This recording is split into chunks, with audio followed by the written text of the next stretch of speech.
বন্ধুরা একটা কথা আছে, মানুষকে কখনো নিজের লিমিটের থেকে বেশি বলতে নেই, কারণ মানুষের এই অতিরিক্ত বলা কখনো কখনো তার ধ্বংস ডেকে আনে।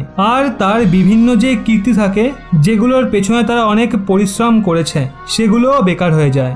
আপনি হয়তো ভাবছেন আমি আপনাদের তো ডায়লগ কেন দিচ্ছি, আসলে সদ্যই এমন কিছুই হয়েছে।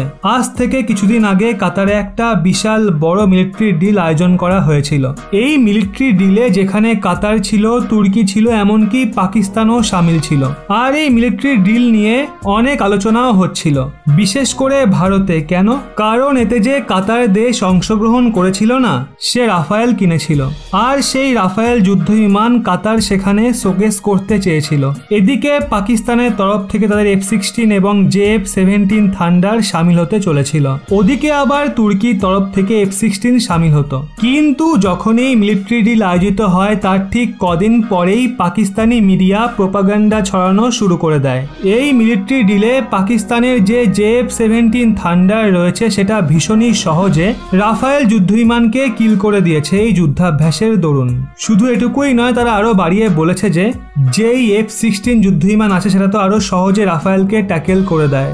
আর তারা এটাকে নিয়ে অনেক প্রোগ্রাম আয়োজন করে, সংবাদপত্রে ছাপানো শুরু করে দেয়। শুরুর দিকে তো কাতার এই বিষয়টা নিয়ে চুপচাপ ছিল, কিন্তু এখন কাতারও জবাব দেওয়া শুরু করেছে। কাতারের যে এয়ারফোর্স রয়েছে, তারা সদ্যই একটা প্রেস কনফারেন্স আয়োজন করেছিল, আর সেখানেই তাদের JF-17 নিয়ে প্রশ্ন করা হয়। পাকিস্তানের JF-17 কি সদ্যই রাফায়েল যুদ্ধবিমানকে ধ্বংস করেছে? ওনারা তখন বলেন, দেখুন, সবার প্রথমে তো পাকিস্তানের যুদ্ধাভ্যাস শেষ হওয়ার পর এটা বলেছিল, আপনারা প্লিজ অফিসিয়ালি যুদ্ধাভ্যাসের ফলাফল দুনিয়ার সামনে এনেন না।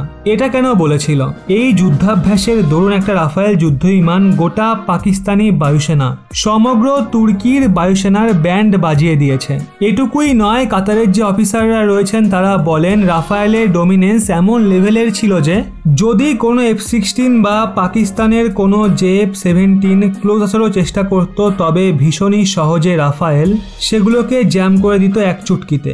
সবচেয়ে ইন্টারেস্টিং ব্যাপার যেটা কাতারের অফিসাররা বলেন, সেটা হলো আমাদের বায়ুসেনাতে F-16 রয়েছে, আমাদের বায়ুসেনাতে রাফায়েলও রয়েছে, কিন্তু আমরা আপনাদের জোর দিয়ে বলতে পারি যে যেই রাফায়েল রয়েছে তার আশেপাশে কোনো যুদ্ধবিমান আসতে পারে না পারফরমেন্সের মামলায়। রাফায়েল অ্যাকচুয়ালি ডমিনেট করার মতো পারফরমেন্স দেয়, মানে এয়ার স্পেসে যখন সেটা ওড়ে না, তখন আশেপাশের এয়ার স্পেসে একটা পাখি পর্যন্ত ঢুকতে পারে না। এমন লেভেলের হাই এন্ড টেকনোলজিতে লাগানো রয়েছে। দেখুন, এটা প্রথমবার নয় যে রাফায়েল কোনো অন্য দেশের যুদ্ধবিমানকে খুব খারাপভাবে বিট করেছে। আজ থেকে মাত্র 3 মাস আগে রাফায়েল তুর্কির এয়ারবেসে ঢুকে বোমাবাজি করেছিল। আগে হ্যাঁ, না কোনো এয়ার ডিফেন্স সিস্টেম সেটাকে আটকাতে পেরেছিল, না কোনো রেডার সেটাকে ধরতে পেরেছিল। এটা তো গেল 3 মাস আগের কথা। মাত্র 5 দিন আগে Su-35 যুদ্ধবিমান, যেটাকে আমেরিকার F-22 এবং F-35 এর পর সব থেকে শক্তিশালী যুদ্ধবিমান বলেই মনে করা হয়, কিন্তু রাফায়েল সেটাকে এত খারাপভাবে বিট করেছে যে তারপর মিশরের মতো দেশ Su-35 এর সমস্ত অর্ডার ক্যান্সেল করে এখন রাফায়েল কিনছে। আপনারা তাহলে বুঝতে পারছেন রাফায়েলের যে রিয়াল পোটেনশিয়াল রয়েছে, সেটা এখন ধীরে ধীরে দুনিয়ার সামনে প্রকাশ পাচ্ছে। আর পাকিস্তান যে প্রোপাগান্ডা ছড়াচ্ছে সেটাই কোনো লাভ হবে না, কারণ যুদ্ধে তো তাদের যুদ্ধবিমানই যাবে, ওদের প্রোপাগান্ডা সঙ্গে যাবে না।